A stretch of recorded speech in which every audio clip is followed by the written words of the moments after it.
no entanto profundamente familiar, acendesse em mim como uma neblina difusa, e imagem após imagem destacavam-se nessa neblina. Primeiro, as legiões romanas irrompendo nas cidades da Gália. Júlio César, com seus traços nitidamente cinzelados. Cipião, o africano. Pompeu. Eu vi a águia romana sobre o mar do norte e nas margens do Nilo Branco. Via Santo Agostinho transmitindo aos anglo-saxões, na ponta das lanças romanas, o credo cristão, e Carlos Magno impondo gloriosamente aos pagãos conversões de triste fama, depois as hordas e as pilhagens assassinas das armadas, dos cruzados com um golpe de coração, tornou-se nítida para mim a vaidade do romantismo tradicional das cruzadas. Depois foi a vez de Colombo Cortés e dos outros conquistadores que a ferro e fogo, torturando e cristianizando, aterrorizaram até mesmo esses longínquos pueblos que sonhavam pacificamente com o sol, seu pai.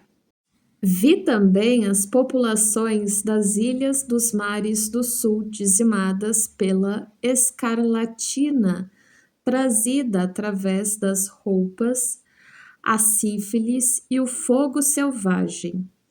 Era o bastante, aquilo a que damos o nome de civilização, missão junto aos pagãos, expansão da civilização, etc., tem uma outra face, a de uma ave de rapina, cruelmente tensa, espreitando a próxima vítima, face digna de uma raça de larápios e de piratas.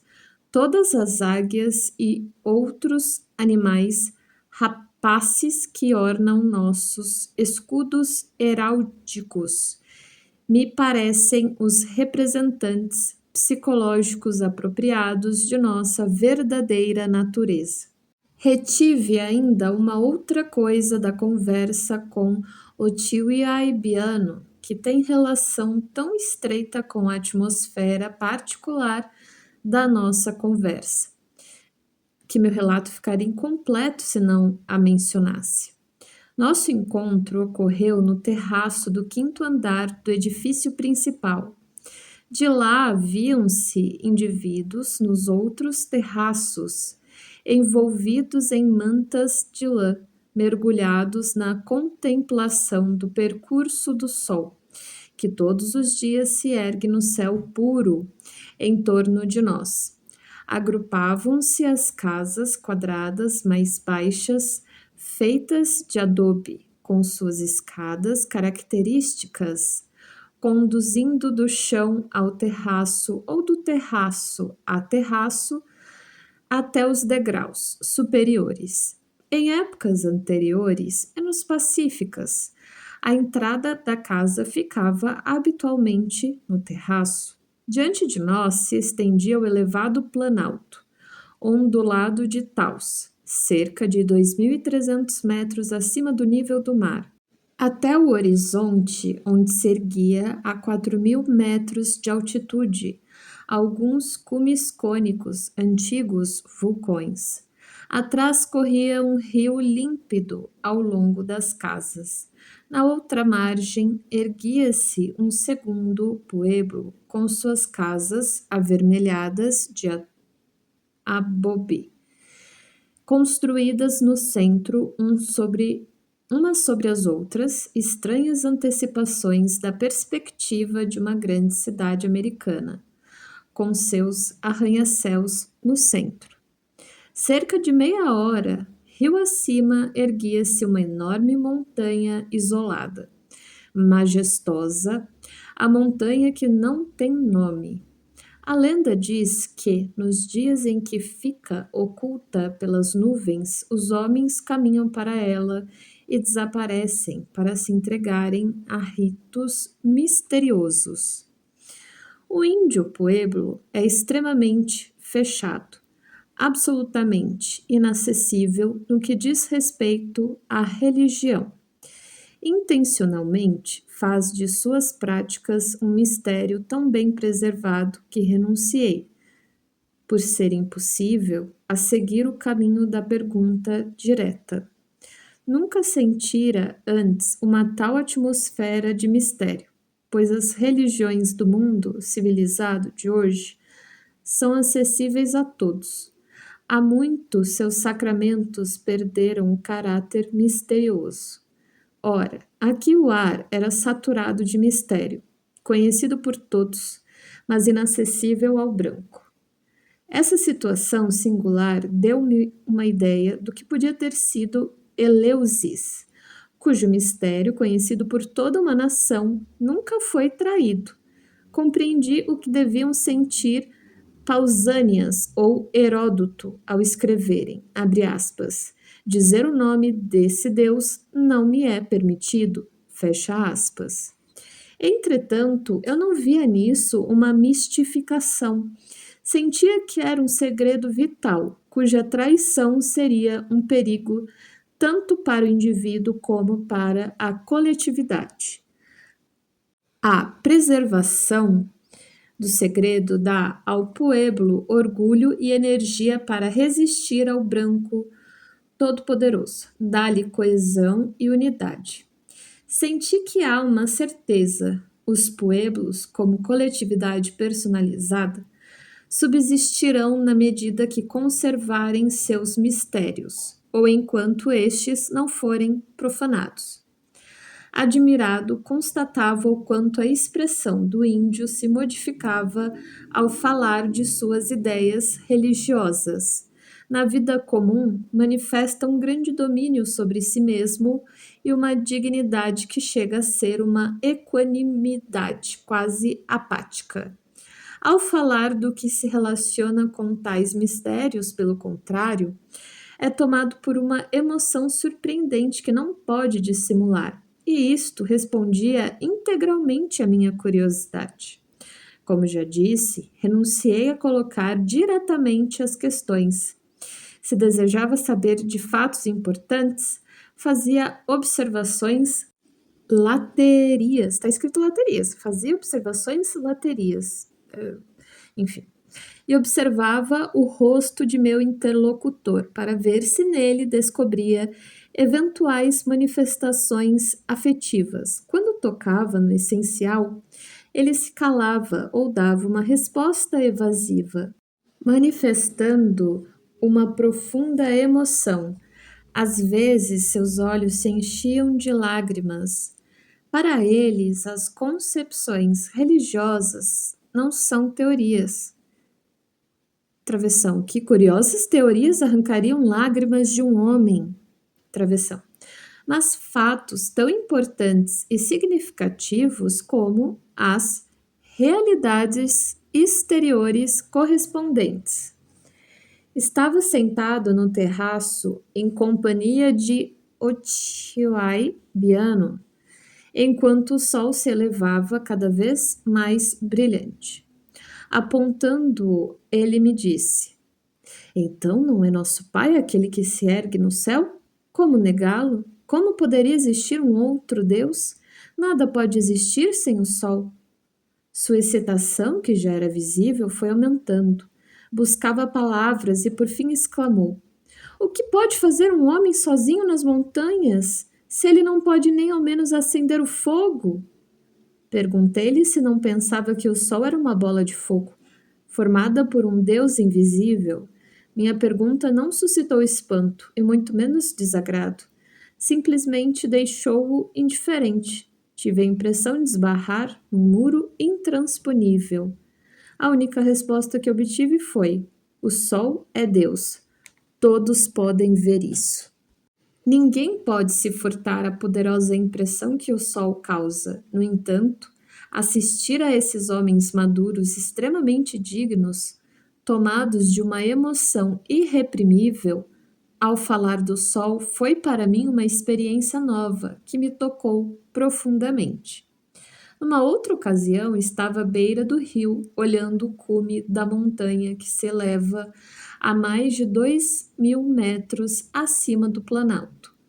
Pensava justamente que lá era o teto do continente americano e que seus habitantes ficavam voltados para o sol como os homens envoltos em mantas de pé no terraço mais alto do pueblo permaneciam mergulhados na muda contemplação do sol. De repente, uma voz profunda, vibrante de uma emoção secreta falou atrás de mim, junto ao meu ouvido esquerdo. Não julgas que toda a vida provém da montanha? Um índio bastante idoso caminhara silenciosamente em seus mocassins e me propusera esta questão, cujo alcance eu ignorava. Um olhar sobre o rio que desce da montanha deu-me a imagem exterior que fizera nascer aquela ideia. Evidentemente, toda a vida provinha da montanha, pois onde está a água está também a vida, nada mais evidente. Sentia em sua pergunta uma emoção que se ampliava à palavra montanha e pensei no relato dos ritos misteriosos lá celebrados. Respondi-lhe: todos podem crer que dizes a verdade. Infelizmente, a conversa logo foi interrompida, de maneira que não pude obter uma visão mais profunda acerca do simbolismo da água e da montanha. Observei que, se os pueblos falavam a contragosto de sua religião, por outro lado, conversavam de bom grado sobre as suas relações com os americanos. Por que, dizia Lago das Montanhas, os americanos não nos deixam em paz? Por que querem proibir nossas danças? Por que não querem permitir que nossos jovens saiam da escola quando devem ir ao Kiwa, lugar do culto, onde lhes ensinamos religião? Entretanto, nada fazemos contra os americanos. Depois de um longo silêncio, continuou: os americanos querem proibir nossa religião. Por que não nos deixam tranquilos? O que fazemos não é somente por nós, mas também pelos americanos e pelo mundo inteiro. Todo mundo aproveita. Percebi, devido à sua agitação, que se referia a um elemento muito importante da sua religião. Entretanto, perguntei: o senhor acredita que suas práticas religiosas sejam de proveito para todo mundo? Ele respondeu com vivacidade: naturalmente. Se não o fizéssemos, o que seria do mundo? E com um gesto carregado de sentido, apontou o sol. Senti que havíamos chegado a um ponto muito delicado no tocante aos mistérios do clã. Abre aspas. É preciso lembrar que somos um povo, disse, que permanece no teto do mundo. Somos os filhos de nosso pai, o sol, e graças à nossa religião, ajudamos diariamente nosso pai a atravessar o céu. Agimos assim não só por nós mesmos, mas pelo mundo inteiro. Se cessássemos nossas práticas religiosas, em 10 anos o sol não se ergueria mais.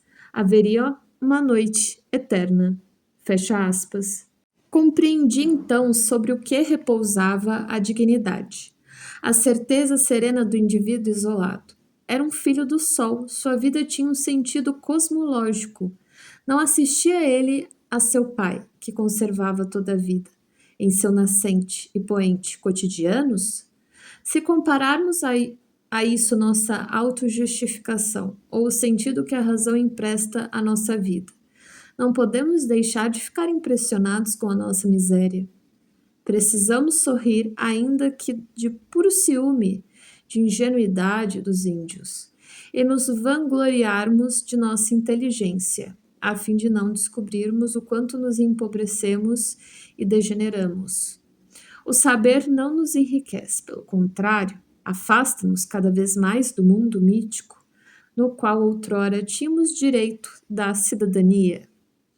Desviemos por um momento nosso olhar de todo o racionalismo europeu e fujamos para o ar límpido das alturas desse planalto solitário, que de um lado desce até a vasta pradaria pradarias continentais e do outro ao Oceano Pacífico. Desembaracemo-nos, ao mesmo tempo, da nossa consciência do mundo em troca de um horizonte ilimitado e de uma inconsciência do universo que vive além dele. E então começaremos a compreender o ponto de vista do índio pueblo. Abre aspas. Toda vida provém da montanha. Fecha aspas. Tal é sua convicção imediata. Da mesma forma, ele tem a profunda consciência de morar no teto de um mundo infinito perto de Deus. Tem acesso imediato ao ouvido da divindade, e seu ato ritual atingirá antes dos demais o sol longínquo, o caráter sagrado das montanhas, a revelação do Jeová no Sinai, a inspiração que Nietzsche recebeu em Engadine estão na mesma linha. A ideia absurda para nós de que um comportamento cultural possa fazer nascer. O sol, pela magia, não é, certamente, examinando mais detidamente, menos irracional, mas é infinitamente mais familiar do que se poderia pensar à primeira vista. Nossa religião cristã, como qualquer outra religião, é impregnada pela ideia de que ações particulares ou uma forma particular de agir podem influenciar a Deus. Por exemplo, os ritos, a oração, um tipo de moral que o agrade. Face à ação de Deus sobre o homem, coloca-se o ato cultural do homem, que é uma resposta e uma retravessão-ação. Talvez não apenas isto, mas também uma solicitação ativa, uma forma de coação mágica, sentindo-se capaz de uma réplica plenamente válida à influência todo-poderosa de Deus e de prestar-lhe em troca uma contribuição essencial. Mesmo em se tratando dele, o homem se sente exaltado, pois o humano acede a dignidade de um fator metafísico. Deus e nós, mesmo que se trate apenas de um subentendido inconsciente. Esta equivalência na relação está, sem dúvida, à base da invejável serenidade do índio pueblo. Tal homem se encontra, no sentido pleno da palavra, em seu lugar. Próximo capítulo, Quênia e Uganda. Tutti esti bien sortante des minds de l'auteur des choses, Rousseau. Em 1925, visitando em Londres a Wembley Exhibition, fiquei profundamente impressionado com a amostra notável das tribos que viviam sob o domínio inglês e decidi empreender num futuro próximo uma viagem à África tropical.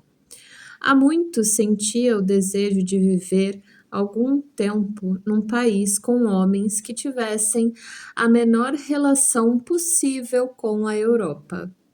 No outono de 1925, fui com 2 amigos, um inglês e um americano, a Mombasa. Viajamos num vapor Wherman com muitos jovens ingleses que haviam aceito empregos em diversas colônias africanas. Pela atmosfera, percebia-se que os passageiros não eram turistas. Muito pelo contrário, pareciam caminhar à frente de um destino. É verdade que muitas vezes reinava uma alegria ruidosa, mas havia também uma tonalidade subjacente de seriedade inequívoca. Com efeito, muito antes de minha viagem de volta, tive notícia do destino de vários dos meus companheiros de viagem. Já no curso dos 2 meses seguintes, alguns morreram de malária tropical, de desinteria amebiana e de pneumonia. Entre eles figurava um jovem que sempre se sentava diante de mim, à mesa. O outro era o Dr. Ackley, que propugnava a favor da proteção dos gorilas e que eu encontrara em Nova York. Um pouco antes de minha viagem à África, ao mesmo tempo que eu, mas vindo do oeste, ele partira numa expedição para o país dos gorilas. Lá morreu, enquanto eu me achava ainda no Monte Elgon. Somente ao regressar soube de sua morte. Mombasa é, na minha lembrança, uma aglomeração europeia úmida e quente, oculta numa floresta de palmeiras e de mangueiras com um bairro hindu e outro negro, incomparavelmente pitoresca, situada num porto natural e dominada por um velho, forte português. Ficamos lá 2 dias e partimos de noite para o interior, até Nairobi, por uma ferrovia de bitola estreita, mergulhando na noite tropical. Durante a viagem, passamos ao longo da costa, perto de numerosas aldeias negras. As pessoas conversavam sentadas em torno de pequenas fogueiras. Logo, a entrada começou a subir, as aldeias desapareceram e nos encontramos numa noite escura como breu. Pouco a pouco, o frescor aumentou e adormeci. Só despertei quando o primeiro raio de sol anunciou o começo do dia. O trem, envolto numa nuvem de poeira avermelhada, contornava uma escarpa de rochas vermelhas sobre um pico acima de nós. Imóvel, vi a forma esguia, cor de terra escura de um homem apoiado numa longa lança, olhando o trem que passava. Perto dele erguia-se um gigantesco cactus candelabro. Fiquei como que enfeitiçado por esse espetáculo. Era um quadro estranho que eu jamais vira, mas que me dava, no entanto, um intenso sentimento de déjà vu. Tive a impressão de que já vivera esse instante uma vez e que sempre conhecera esse mundo separado de mim apenas pelo tempo. Era como se voltasse ao país de minha juventude e conhecesse esse homem escuro que me esperava há 5.000 anos. O tom afetivo desse acontecimento surpreendente permaneceu em mim durante toda a viagem através da África selvagem. Só posso aproximá-la de uma outra experiência do desconhecido. Foi quando observei pela primeira vez com meu antigo chefe, professor Eugene Breuer, uma aparição parapsicológica. Pensara antes que morreria de susto se me ocorresse ver algo de tão impossível. Mas quando ocorreu o fenômeno, nem mesmo fiquei estupefato. Achei, pelo contrário, que o fenômeno encontrava na ordem dos fatos como alguma coisa óbvia conhecida há muito tempo. Ignorava ainda que tipo de sensação provocara em mim a visão do caçador escuro e solitário. Sabia simplesmente que seu mundo era o meu há incontáveis milênios. Um pouco absorto em meu sonho, cheguei mais ou menos ao meio-dia em Nairobi, cidade situada a 1.800 metros de altitude, numa profusão indescritível de luz ofuscante, que me lembrava o brilho do sol de Engadine, depois das névoas hibernais das regiões baixas. Fiquei admirado ao ver que os bois, reunidos em bandos numerosos na estação, usavam antiquados bonés de esqui de lã branca ou cinzenta, tais como os que são usados habitualmente em Engadine. Nos Alpes, Tais bonés eram muito apreciados porque, baixando-lhe a borda como viseira, ofereciam uma proteção eficaz contra o vento gelado. Aqui protegiam contra o calor radiante. Partindo de Nairobi, visitamos num pequeno forte os Ati Plains, grande reserva de caça, sobre uma colina pouco elevada na vasta savana. Esperava-nos um espetáculo inigualável.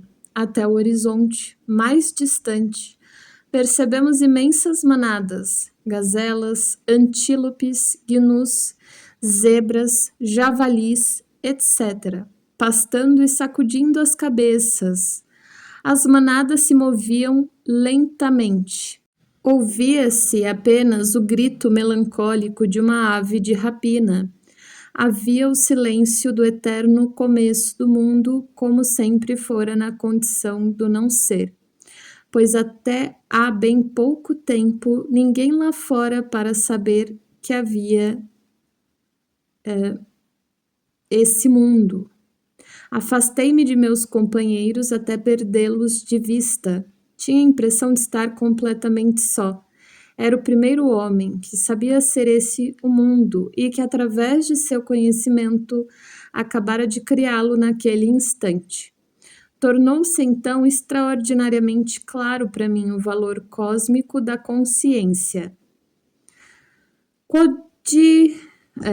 Quod natura relincti imperfectum ars perfecti. Tradução: o que a natureza deixa imperfeito, a arte aperfeiçoa, diz a alquimia.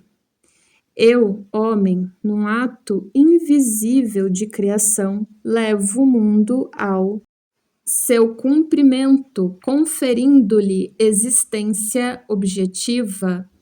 Esse ato foi atribuído unicamente ao Criador, sem se perceber que nesse caso se rebaixa a vida e o ser, inclusive a alma humana, a uma máquina calculadora em seus menores detalhes, que continua a funcionar desprovida de sentido, adaptando-se a regras pré-determinadas e conhecidas a priori. Na desolação de um tal mecanismo de relojoaria, não há lugar para o drama do homem, do mundo e de Deus. Impossível um dia novo que conduzisse a margens novas, mas simplesmente ao deserto de processos calculados a priori. Meu velho amigo Pueblo voltou-me à memória. Acreditava que a razão de ser dos Pueblos era o dever que tinham de ajudar seu pai, o Sol, a atravessar o céu diariamente. Eu invejara neles essa plenitude de sentido e procurara sem esperança nosso próprio mito. Agora o apreendia constatando, por outro lado, que o homem é indispensável à perfeição da criação e que ainda mais é o segundo criador do mundo. É o homem que dá ao mundo pela primeira vez a capacidade de ser objetivo, sem poder ser ouvido, devorando silenciosamente, gerando, morrendo, abanando a cabeça através de centenas de milhões de anos. O mundo se desenrolaria na noite mais profunda do não ser, para atingir um fim indeterminado. A consciência humana foi a primeira criadora da existência objetiva e do significado. Foi assim que o homem encontrou seu lugar indispensável no grande processo do ser. Pela estrada de ferro de Uganda, ainda em construção, fomos a Sigistifur, 64, seu término provisório. Nossos bois, BOYS, descarregaram as bagagens volumosas da expedição. Sentei-me numa shop box, caixa de alimentos, que constitui a ração por cabeça. E acendi o cachimbo meditando sobre o fato de que nos encontrávamos no limiar do Oikomene, a terra habitada. A partir dali, pistas e atalhos se estendiam sem fim pelo continente. Logo em seguida, um certo inglês de certa idade, que parecia um squatter, veio ao meu encontro, sentou-se e também tirou um cachimbo do bolso. Perguntou-me para onde íamos. Quando lhe respondi, acrescentou: Is this the first time you are in Africa? I'm here since 14 years. Sim, é a primeira vez, pelo menos, nesta região. Then may I give you a piece of advice? You know, mister, this here country, it's not man's, it's God's country. So if anything should happen, just sit down and don't worry. Levantou-se sem cumprimentar e desapareceu na multidão dos negros que se aproximavam. Suas palavras não me pareceram desprovidas de importância e tentei representar a que estado psicológico correspondiam. Evidentemente, eram a quintessência de sua própria experiência. Aqui não é o homem, é Deus quem domina, não a vontade e a intenção, mas um desígnio impenetrável. Não terminara ainda minhas reflexões quando soou o sinal de partida dos 2 automóveis. Subimos em cima das bagagens, 8 homens fortes, e nos amarramos o melhor que pudemos. Depois, viajamos durante horas, fortemente sacudidos. Não era possível pensar. Até Kacamegas, a localidade mais próxima, sede de um DC, District Commissioner, comissário de distrito, de uma pequena guarnição de African Rifles,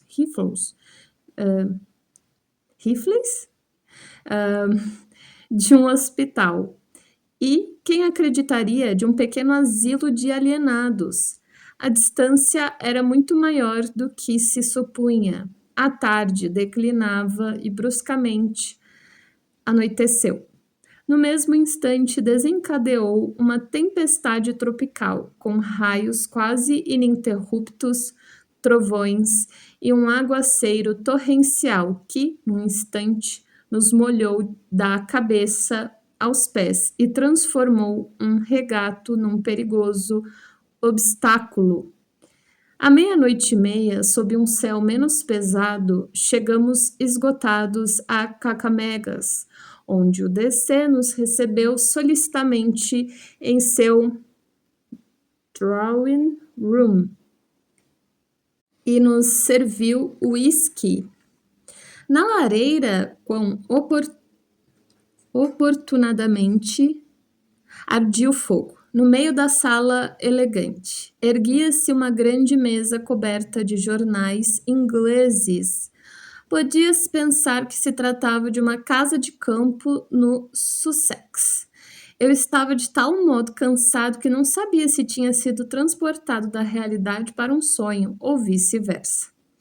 Precisamos, pela primeira vez, armar nossas tendas. Por felicidade, nada nos faltava. Na manhã seguinte, acordei com laringite e febre e fiquei um dia acamado. Devo a tal circunstância o fato de ter conhecido o memorável canto do pássaro que se chama Brain Fever Bird, notável porque canta uma gama correta, omitindo a última nota e recomeçando do início. Como música de acompanhamento para febres, é impossível imaginar algo de mais irritante. Um outro habitante emplumado das plantações de bananeiras emite 2 sons de flauta, os mais doces e melodiosos que se possa imaginar, terminando por um terceiro que constitui a mais terrível desarmonia. quod natura relinquit imperfectum, o que a natureza deixa imperfeito. Só o canto do pássaro, tocador de sino, se distingue por sua beleza sempre igual. Era como se um sino soasse no horizonte.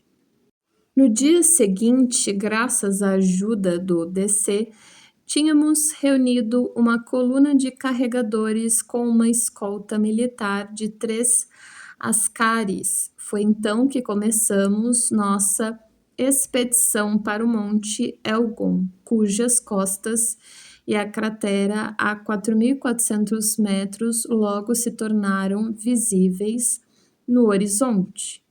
A pista atravessava uma savana relativamente seca, semeada de acácias guarda-sol. Toda a região era coberta de pequenos montes, de 2 a 3 metros de altura, antigas colônias de termitas.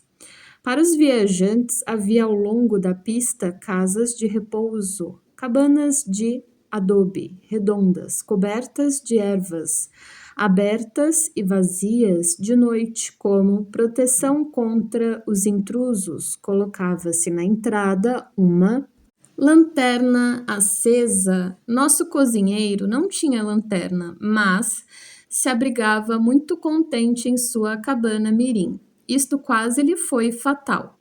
Com efeito, no dia precedente, ele abatera uma ovelha diante de sua cabana. Nós a tínhamos comprado por 5 shillings de Uganda. Jantamos suculentos mutton chops, preparados por ele. Depois da refeição, estávamos ainda sentados e fumávamos em torno do fogo, quando ouvimos à distância e depois cada vez mais próximo, gritos estranhos. Ora, pareciam grunhidos de urso, ora uivos e ganidos de cães, ora sons estridentes semelhantes a gritos e risos histéricos. Minha primeira impressão foi: é uma cena cômica do circo Barnum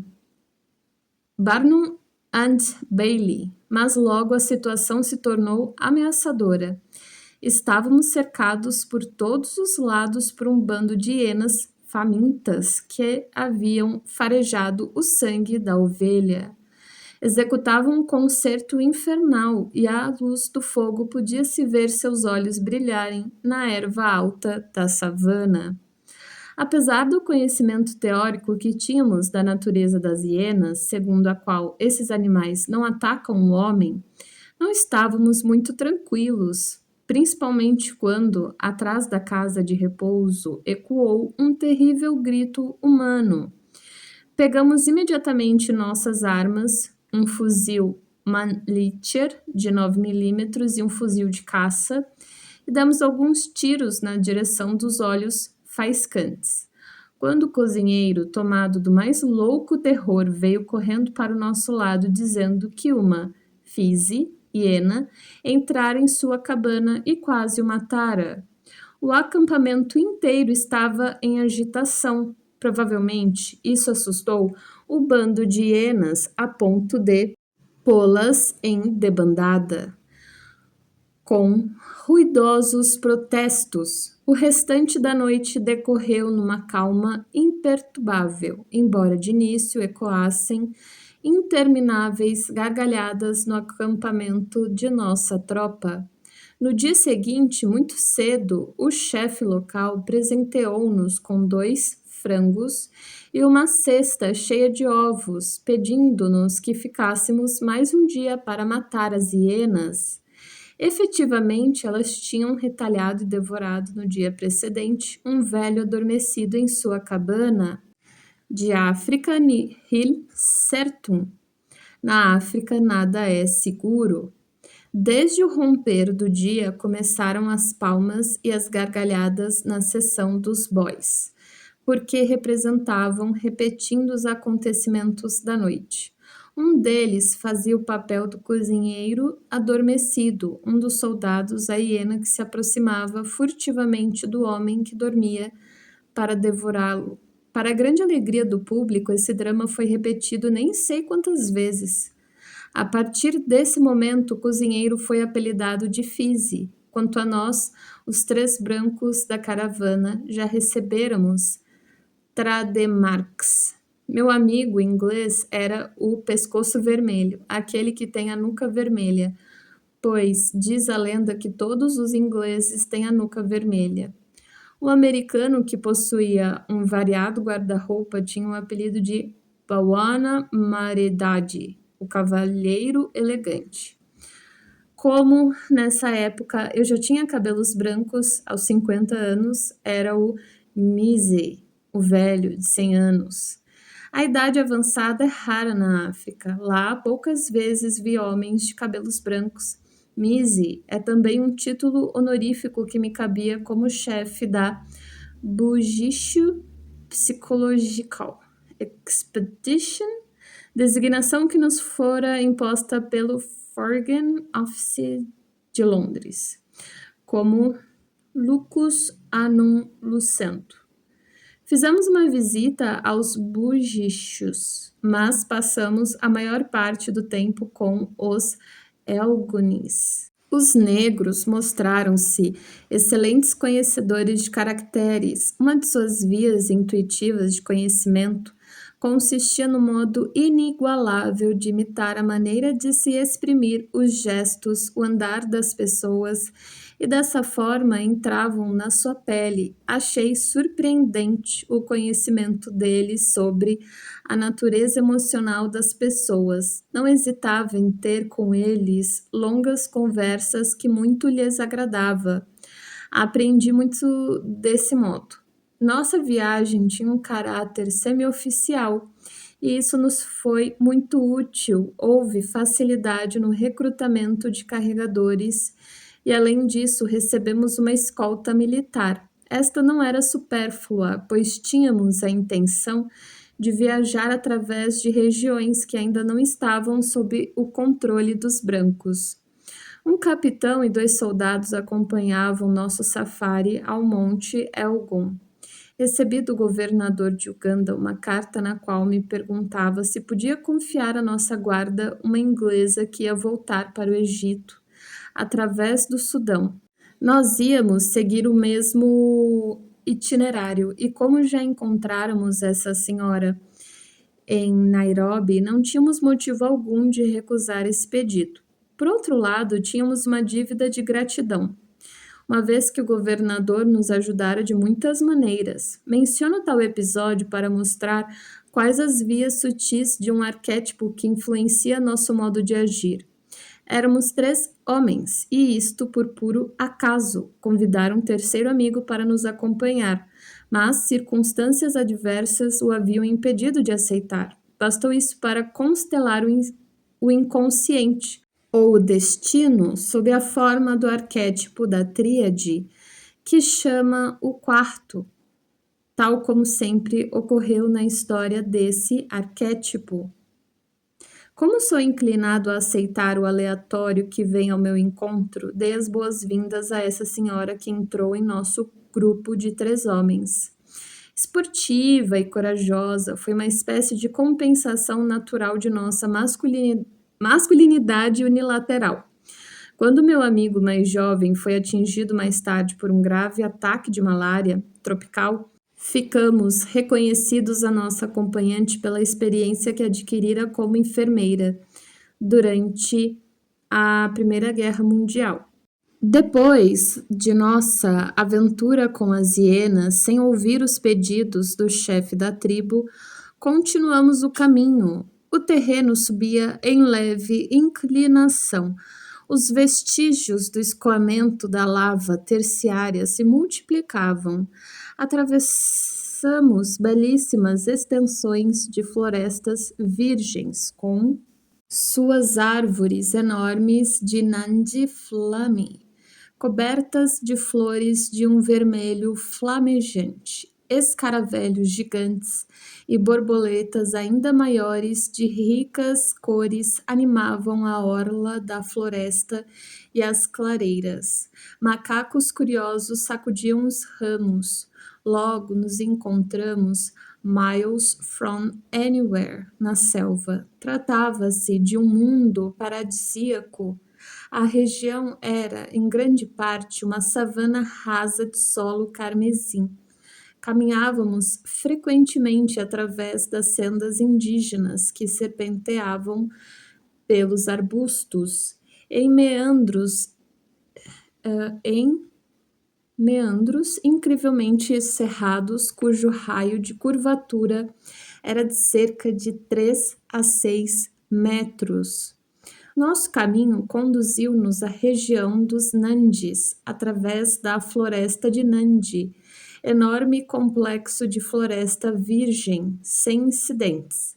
Atingimos uma casa de repouso ao pé do Monte Elgon, que há dias já aparecera diante de nós. Começamos a subir por um estreito atalho. Fomos saudados pelo chefe local, filho de um medicina man, o Laibon. Montava um pônei, o único cavalo que até então havíamos encontrado. Soube por ele que seu clã pertencia aos Massaias. Ele era, no entanto, independente e vivia solitário nas vertentes do mundo Elgon. Depois de uma subida de algumas horas, chegamos a uma bela e vasta clareira, atravessada por um arroio de água fresca, cortado por uma cascata de cerca de 3 metros de altura. Aí nos banhamos, estabelecemos nosso acampamento a uma certa distância, num leve declive seco, sombreado por acácias. Na vizinhança havia a aldeia negra, um kraal. Era composta de algumas casas e de alguma boma, lugar cercado por uma sebe de Waitabit Torn. Consegui entender-me com o chefe em Soaheli. Ele determinou que uma mulher e suas 2 filhas núbeis nos trouxessem água. Andavam quase completamente nuas, vestidas apenas com uma tanga de cauri, conchinha usada também como dinheiro. Eram notavelmente belas, esguias, cor de chocolate. Seus movimentos possuíam uma elegante indolência. Todas as manhãs ouvia com agrado o doce tilintar das argolas de ferro que usavam nos tornozelos ao voltarem do regato, aparecendo por entre a erva alta com seu andar ondulante, balançando na cabeça as ânforas cheias de água. Além das argolas de ferro, enfeitavam-se com braceletes e colares de latão, brincos de cobre ou de madeira em forma de pequenos carretéis. O lábio inferior era trespassado por uma agulha de osso ou de ferro. Tinham boas maneiras e nos saudavam sempre com um sorriso tímido e encantador. Embora aceitando os costumes, jamais conversei com uma mulher indígena, exceto uma única vez, que relatarei de passagem. Tal como é costume no sul, entre nós os homens falam com os homens e as mulheres com as mulheres. Qualquer outra atitude significa lovemaking. Nesse caso, o branco não só compromete sua autoridade, como corre o risco do going black, tornar-se preto. Observei vários casos deste tipo, muito instrutivos. Ouvi algumas vezes os negros julgarem os brancos como um homem mau. Quando eu perguntava por que, respondiam: porque deita com nossas mulheres. Entre os Elgonis, o homem trata do gado graúdo e da cabeça. A mulher é, por assim dizer, idêntica à chamba, plantação de bananas, de batatas doces, de cereais e de milho. Tem filhos, cabras e galinhas habitando todos na mesma cabana redonda. Sua dignidade evidente e sua harmonia natural relacionam-se com essa participação ativa nos afazeres. A noção de igualdade e de direitos para as mulheres nasceu numa época em que tal associação perdeu o sentido. A sociedade primitiva, entretanto, é regulamentada por um egoísmo e um altruísmo inconscientes, e os dois nela desempenham seu papel. Esta organização inconsciente desaparece logo que se produz uma perturbação, só passível de compensação através de um ato consciente, como não poderia deixar de ser.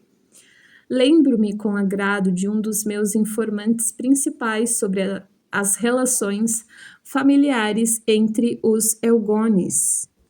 Era um jovem extremamente belo que se chamava Gibroat, filho de um chefe de tribo de maneiras elegantes e amáveis e cuja confiança eu ganhara. Aceitava de boa vontade meus cigarros, sem, no entanto, ter o hábito de apressar-se a receber toda a espécie de presentes, como os outros. Contava-me muitas coisas interessantes e de vez em quando me visitava com polidez. Percebi que no fundo tinha alguma intenção, um desejo qualquer ainda não manifestado. Só algum tempo depois exprimiu sua intenção inesperada. Queria que eu conhecesse sua família. Ora, eu sabia que ele ainda não se casara e que seus pais haviam morrido. A sua família era constituída de uma irmã mais velha, que era a segunda mulher do cunhado dele e que tinha 4 filhos. Ele queria muito que eu a visitasse a fim de conhecê-la. Evidentemente, ela desempenhava junto a ele o papel de mãe. Aceitei porque esperava, desse modo, lançar um olhar sobre a intimidade familiar indígena. Madame Taititezele, quando chegamos, saiu da cabana e nos saudou de maneira mais natural do mundo. Era uma bela mulher de meia idade, isto é, de cerca de 30 anos. Além da obrigatória tanga de cauri, usava braceletes e argolas nos tornozelos, nos lobos da orelha, desmesuradamente distendidos, usava enfeites de cobre e sobre o peito a pele de algum animal selvagem. Fechara seus 4 filhos pequenos metotos na cabana, de onde eles olhavam através da fresta da porta, rindo e brincando com animação. A meu pedido, ela os soltou. Foi preciso um certo tempo para que eles se decidissem a fazê-lo. A moça tinha as maneiras requintadas do irmão, cujo rosto resplandecia com esse sucesso. Ficamos de pé, pois não havia onde sentar, salvo o chão poeirento coberto de excremento de galinha e de cabra. O assunto girou em torno do quadro convencional das conversas de drawing room, meio familiares sobre a família, as crianças, a casa e o jardim. A primeira mulher de seu marido, mais velha do que ela, cuja propriedade confinava com a dela, tinha 6 filhos. A boma da irmã ficava a uma distância de mais ou menos 80 metros, no meio entre as 2 cabanas das mulheres e formando com elas um triângulo, ficava a cabana dos homens. E atrás, mais ou menos a 50 metros de distância, havia outra menor, habitada pelo filho já adulto da primeira esposa.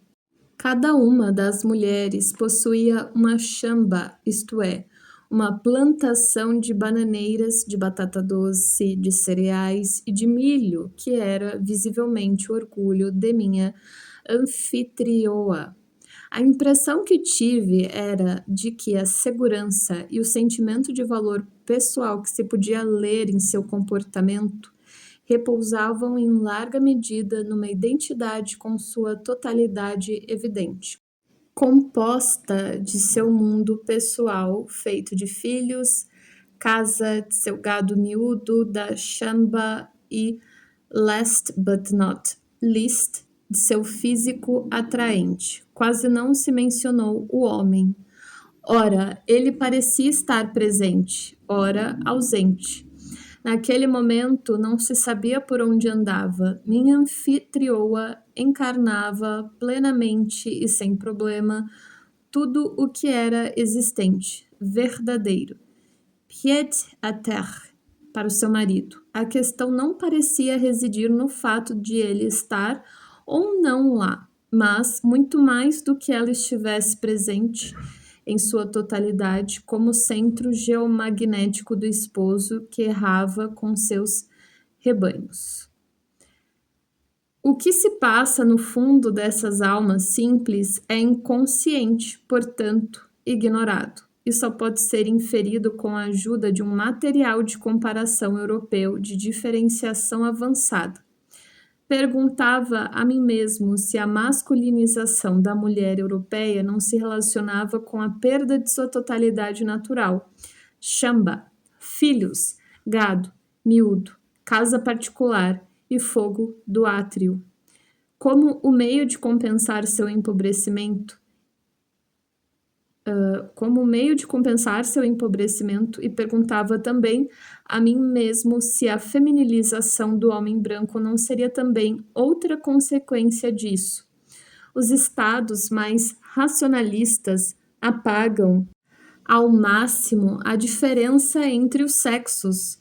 O papel que desempenha o homossexualismo na sociedade moderna é enorme, é em parte a consequência do complexo materno e em parte um fenômeno natural cujo fim é evitar a procriação. Meus companheiros de viagem, eu inclusive, tivemos a sorte de ver o mundo primitivo africano em sua fabulosa beleza e em seu sofrimento igualmente profundo antes de seu fim. Nossa vida no acampamento foi uma das épocas mais belas de minha vida. Procul negotis et integer vitae seclerisque purus. Tradução, ufa. Longe dos afazeres, levando uma vida intacta e pura de todo crime. Eu gozava da paz de Deus, num país ainda em estado original. Nunca vira sobre esse aspecto o homem e os outros animais. Heródoto. Entre eu e a Europa havia milhares de léguas. A Europa, mãe de todos os demônios que aqui não me podiam atingir, nem telegramas, nem chamados telefônicos, nem cartas, nem visitas. Isso era uma característica essencial da Bugishu Psychological Expedition.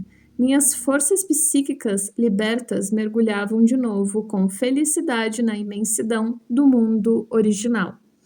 Não era difícil falar todas as manhãs com os indígenas curiosos que ficavam acocorados o dia inteiro em torno do nosso acampamento, seguindo com um interesse inesgotável os nossos movimentos. Meu headman, o guia Ibrahim, me iniciaram na etiqueta da palavra. Todos os homens, as mulheres nunca vinham nos ver, deviam ficar sentados por terra. Ibrahim arranjara um tamborete pequeno de 4 pés e nele eu me sentava. Começava então a alocução e explicava o shauri, isto é, o tema da palavra. A maior parte dos assistentes falava um jargão Swahili aceitável, e eu me servia fartamente de um pequeno léxico para dar forma ao que me interessava, e isto era o bastante para que me compreendessem. O livrinho era o objeto de uma incansável admiração. Meus meios limitados de expressão obrigavam-me à necessária simplicidade. Às vezes, a conversa parecia um jogo divertido de descobertas de enigmas. A palavra gozava, assim, de maior popularidade. Mas, raramente, estes encontros duravam mais de 1 hora. Os homens se fatigavam visivelmente e se queixavam, fazendo gestos eloquentes. Ah, estamos muito cansados. É claro que me interessava pelos sonhos dos negros. No começo, entretanto, foi impossível convencê-los a contar um só. Prometi alguns presentinhos, por exemplo. Cigarros, fósforos, alfinetes, que eram muitíssimos apreciados por eles. Em vão. Nunca pude compreender claramente esta resistência em contar os sonhos. Suponho que a razão era, no fundo, o medo e a desconfiança. Os negros, como é sabido, têm medo de ser fotografados e temem ser privados de sua alma. Talvez temessem ser prejudicados no caso de que se lhes conhecesse os sonhos. Não era o caso de nossos bois, somalis da costa, e os soahelis possuíam um livro árabe de sonhos que consultavam diariamente durante as caminhadas. Quando ficavam na dúvida sobre alguma interpretação, vinham pedir-me conselho devido ao meu conhecimento do Alcorão. Chamavam-me o homem do livro e me julgavam um maometano camuflado.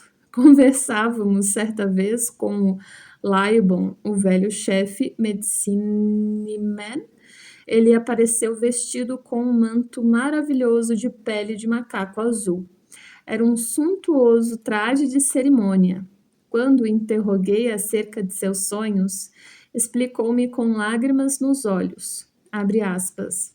Outrora, os Laibons tinham sonhos e sabiam quando havia guerra ou doenças, se a chuva viria e para onde os rebanhos deveriam ser levados. Fecha aspas.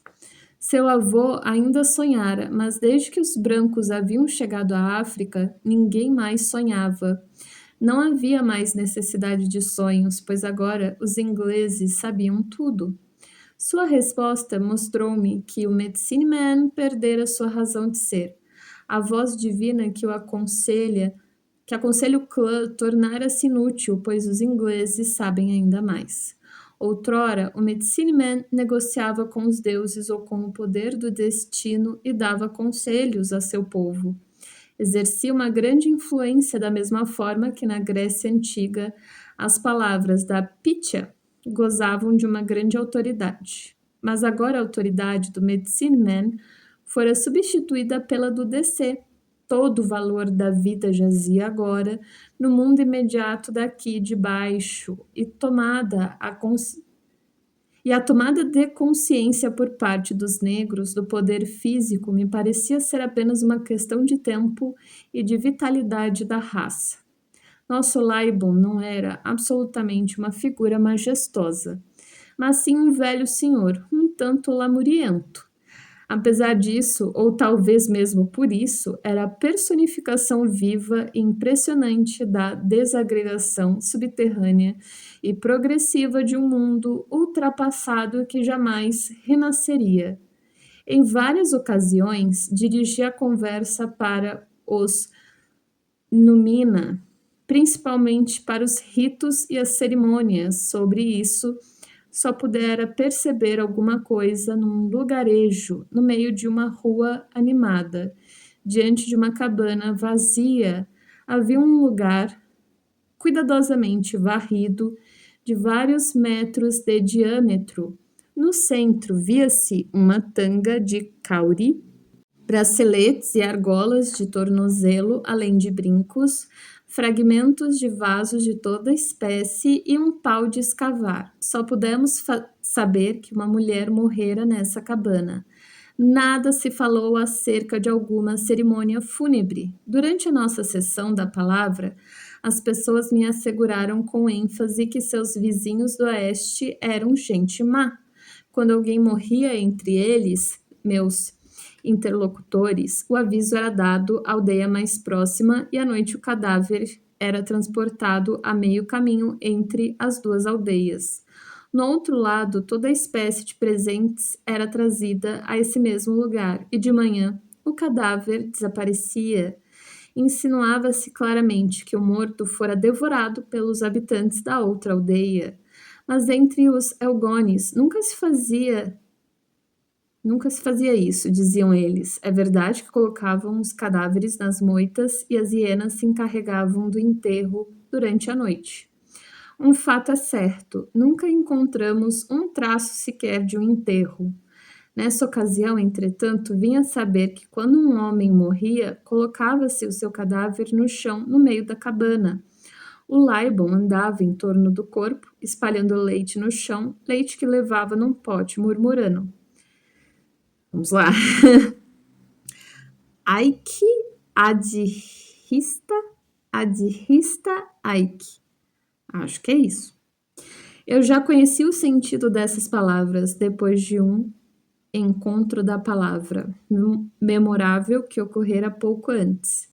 Ao fim desta frase, um velho gritara de repente, abre aspas, de manhã, quando o sol aparece, saímos de nossas cabanas, cuspimos nas mãos e as erguemos para o sol, fecha aspas. Pedi que me representassem e descrevessem a cerimônia com precisão. Cuspiam ou sopravam vigorosamente nas mãos postas em frente à boca, voltando em seguida as palmas em direção ao sol. Perguntei o que significava isso, por que faziam tal coisa, por que sopravam ou cuspiam nas mãos. Em vão. Sempre fizemos isso, respondiam. Foi impossível obter uma explicação e compreendi que, de fato, eles o faziam sem saber por quê. Não acham sentido algum nesta ação, mas nós não cumprimos também cerimônias. Acender uma árvore de Natal, esconder ovos de Páscoa, etc., sem saber ao certo por que o fazemos? O velho disse que era essa a verdadeira religião de todos os povos. Todos os Quevirondos, todos os Buiandas, todas as tribos, tão longe quanto era possível ver do alto da montanha e infinitamente mais longe. Todos veneravam Adhirista, que é o sol, no momento em que se ergue. Só nesse instante ele era Mungu, Deus, o primeiro crescente de ouro da lua nova na púrpura do céu do oeste também é Deus, mas só nesse momento. Depois não. Evidentemente, nessa cerimônia dos Elgones, tratava-se de uma oferenda ao sol, que é divino no nascente. Quanto à saliva, é a substância que, segundo a concepção primitiva, encerra a mana pessoal, a força salutar, mágica e vital. A respiração é roho ou roho, em árabe rush, em hebraico roash, em grego pneuma, vento e espírito. Um ato significa, pois, ofereço a Deus minha alma viva. É uma prece muda, em gestos que poderia muito bem significar: Senhor, põe o meu espírito entre tuas mãos. Além de Adhirista, os Elgones veneram também, como também viemos a saber, Aiki, que mora na terra e é um Shaitan, demônio. É o criador da angústia, vento frio que açoita o viajante durante a noite. O velho assobiou uma espécie de motivo de Locke, motivo que mostrava o modo pelo qual Aiki desliza através das altas e misteriosas ervas do matagal. Em geral, os homens da tribo acreditam que o Criador fez tudo bom e belo. Ele está acima do bem e do mal. É um Mizuri, isto é, belo, e tudo o que faz é Mizuri. Quando lhes perguntei, e os animais daninhos que matam o vosso gado? Disseram-me, o leão é bom e belo. E as doenças terríveis? Responderam, estás estendido ao sol e isto é bom.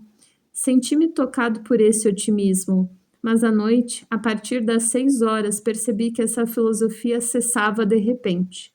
A partir do poente reinava um novo mundo, um mundo obscuro, um mundo de Aiki, do mal, do perigo, do medo.